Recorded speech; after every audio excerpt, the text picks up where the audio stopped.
Crypto affiliate marketing ப்ரோக்ராமுக்கு கரெக்டான கம்பெனியை எப்படி சூஸ் பண்ணுறது, அந்த கம்பெனிக்கு ஃபண்டமெண்டல் அனாலிசிஸ் பண்ணுறது தான். இப்போ ஃபண்டமெண்டல் அனாலிசிங்கிறது நீங்கள் ட்ரேடிங்குக்கு மட்டும் இல்லை, நீங்கள் ஒரு affiliate marketing crypto currency affiliate marketing செய்ய போகிறீங்கன்னு சொன்னாலும் நீங்கள் ப்ரொமோட் பண்ணுற கம்பெனியோட க்ரெடிபிலிட்டியை நீங்கள் தான் ஃபண்டமெண்டல் அனாலிசிஸ் பண்ணணும். இப்போ ஏங்கிற ஒரு கம்பெனியோட சர்வீஸை நீங்கள் ப்ரொமோட் பண்ண போகிறீங்கன்னு சொன்னால் அந்த ஏங்கிற கம்பெனி நல்ல கம்பெனியாக, அவங்க ஸ்கேம்களில் இன்வால்வ் ஆகிருக்காங்களா, இல்லை அவங்க செய்கிற ஒர்க்குகள் லெஜிட்மேட் ஆனது தானா, அல்லது அவங்க இது எவ்வளோ காலமாக இண்டஸ்ட்ரிக்குள்ளே இருக்காங்க. ஸோ நாளைக்கு நான் ப்ரொமோட் பண்ணக்குள்ளே இதால் எனக்கு என்ன பிரச்சனை வருமா, ஓகே அவங்க ப்ரொமோட் பண்ணுற அவங்க கொடுக்குற சர்வீஸ்கள் நீங்கள் ப்ரொமோட் பண்ணுற கண்ட்ரியில் லீகல் தானா, அடுத்தது அவங்க போதுமான அளவு கம்பன்சேஷன் தராங்களா, அதாவது அஃபிலியேட் கமிஷன் இந்த மாதிரி தராங்க.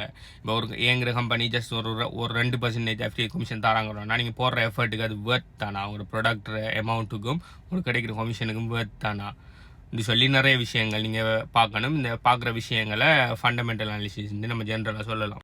உங்களுக்கு பிடிச்சிருக்குங்கிறதுக்காக மட்டும் ஒரு கம்பெனியை ப்ரொமோட் பண்ண போகாமல் அந்த கம்பெனியால் நீங்கள் ப்ரொமோட் பண்ணுற ப்ராடக்ட் அண்ட் சர்வீஸால் நாளைக்கு உங்களோட ஆடியன்ஸுக்கு பிரயோஜனம் இருக்குதா, ஓகே நாளைக்கு ஆடியன்ஸுக்கு உங்களோட ட்ரஸ்ட் அதிகரிக்குமா. இப்போ நீங்கள் ஒரு கம்பெனி வந்து உங்களோட பெனிஃபிட்டுக்காக ப்ரொமோட் பண்ணுறீங்க, ஆனால் அது உங்களோட ஆடியன்ஸுக்கு பெனிஃபிட் ஆனது இல்லைன்னா நாளைக்கு என்ன நடக்கணும்னா உங்களுடைய இருக்கிற ட்ரஸ்ட் இல்லாமல் போகும். ஸோ உங்களோட பெனிஃபிட்டுக்கு மட்டும் நீங்கள் ப்ரொமோட் பண்ணுங்க. உதாரணத்துக்கு ஒரு கம்பெனி வந்து சொல்கிறாங்க, உங்கள்கிட்ட நல்ல ஃபாலோவிங் இருக்குது, நல்ல கிரெடிபிலிட்டி இருக்குது, உங்களுக்குன்னு சொல்லி ஒரு நல்ல ஆடியன்ஸ் வந்து இருக்குது, ஓகே பிங்கிற கம்பெனி வந்து சொல்கிறாங்க எங்கள்கிட்ட ப்ராடக்ட் அண்ட் சர்வீஸ் உங்களோட இதுக்கு ப்ரொமோட் பண்ணுங்கள், நாங்கள் உங்களுக்கு 90% கமிஷன் தரோன்னு சொன்ன உடனே நீங்கள் அவனோட ப்ராடக்ட் சர்வீஸ் நல்லதா இல்லையா, அவங்களோட ஆடியன்ஸுக்கு செட் ஆகுமா, அது ஸ்கேம், அது ஒன்றையும் பார்க்கல, அந்த 90% கமிஷன் ஒன்று கிடைக்குது, பெரிய அளவில் கமிஷன் வரப்போகுதுன்னு சொல்லி அதை மட்டும் பார்த்து நாளைக்கு நீங்கள் ப்ரொமோட் பண்ணி உங்களோட சப்ஸ்கிரைபர்ஸும் உங்களோட ஃபாலோவர்ஸும் அதை வாங்கி அதிலிருந்து ஏமாறுவாங்கன்னு சொன்னால் நாளைக்கு அந்த உங்களோட சப்ஸ்கிரைபர்ஸுக்கும், அதாவது உங்களோட ஃபாலோவர்ஸ் உங்களோட சப்ஸ்கிரைபர்ஸ், அதாவது நீங்கள் ப்ரொமோட் பண்ண ஆக்களுக்கும்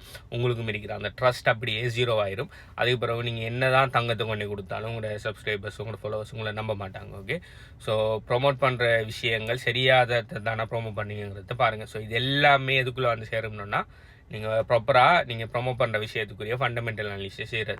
ஸோ நீங்கள் கிரிப்டோ கரன்சிக்குள்ளே அஃபிலியேட் மார்க்கெட்டிங் செய்ய போகிறீங்கன்னு சொன்னால் நான் பெஸ்ட்டான கிரிப்டோ கரன்சி அஃபிலியேட் மார்க்கெட்டிங் ப்ரோக்ராமில் crypto currency HBU affiliate marketing coaching ப்ரோக்ராமில் நான் ரெக்கமெண்ட் பண்ணியிருக்கேன். கிட்டத்தட்ட 20-30 ப்ரோக்ராமுக்கு மேலே ரெக்கமெண்ட் பண்ணிவிட்டு அதில் பெஸ்ட்டான ஒவ்வொரு கேட்டகரிக்குள்ளே எது பெஸ்ட்டான ப்ரோக்ராம்னு சொல்லியும் நான் அதில் போட்டிருக்கிறேன். ஸோ அதிலேருந்து நீங்கள் பெஸ்ட்டான இது செலக்ட் பண்ணலாம். அப்படி இல்லாட்டி அதை தவிர்த்து வேறு ஏதாவது ப்ரோக்ராம் உங்களுக்கு இன்ட்ரெஸ்ட்டாக இருக்கணும்னா அதிலையும் நீங்கள் செஞ்சு கொள்ளலாம். ஓகே, நாங்கள் எங்களோட HBU cryptocurrency coaching programme பார்த்தீங்கன்னு சொன்னால் அஃபிலியேட் மார்க்கெட்டிங் கோச்சிங் ப்ரோக்ராம் 100% ஃப்ரீயாக கொடுக்கும். Cryptocurrency affiliate marketing coaching ப்ரோக்ராமை 100% நாங்கள் ஃப்ரீயாக எங்களோட ஸ்டூடெண்ட்ஸ் அண்ட் கிளைண்ட்ஸுக்கு கொடுத்துட்ருக்கிறோம். அது சம்மந்தமான டீட்டெயில்ஸ் வேணும்னு சொன்னால் அஃபிலியேட் மார்க்கெட்டிங் சொல்லி கீழே கமெண்ட் பண்ணுங்கள், அது எப்படி எடுக்கிறேன்னு சொல்லி டீட்டெயில்ஸ் தரோம். பாய்.